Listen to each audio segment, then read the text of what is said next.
नाही, ही तत्परता धनंजय मुंडे यांनी आणि त्याचे ते जे गुंड टोळ्या पाळल्यात त्यांनी लोकांच्या पोरांचे हत्या करण्यासाठी, खंडण्या वसूल करायला, गुंडगिरी करायला, तर ती तत्परता त्यावेळेस संतोष देशमुखांचा खून झाला होता त्यावेळेस ती तत्परता दाखवणं गरजेचं होतं.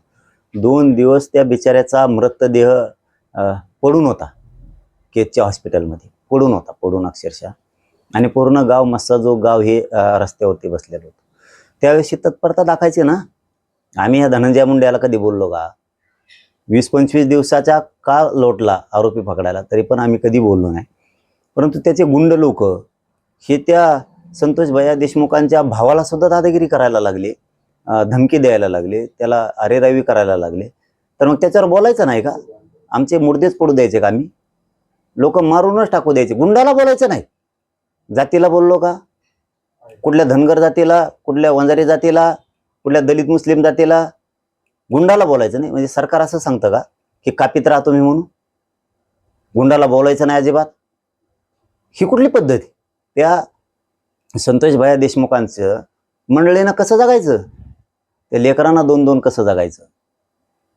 ती भाऊ वनवन फिरतोय इकडं तिकडं धनंजय देशमुख न्यायासाठी. आज त्याला जर धमक्या यायला लागल्या तर एवढा मोठा समाज असून मायबापाच्या भूमिकेत समाज येणार नाही का?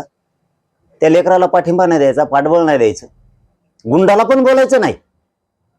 ही कुठची पद्धत यांची? ही संघटित गुन्हेगारी, हे नेटवर्क टोळीचं प्रचंड मोठं उभा केलं यांनी.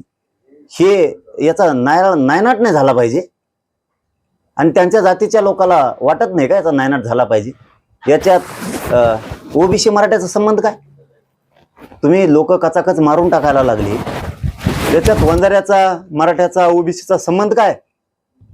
तुमच्यावर वेळ आली की ओबीसी, तुमच्यावरची वेळ गेली की फक्त तुमचेच. ही कुठली पद्धत आहे? म्हणजे खुनं होऊन बोलायचं नाही, मग तर अवघड झालं.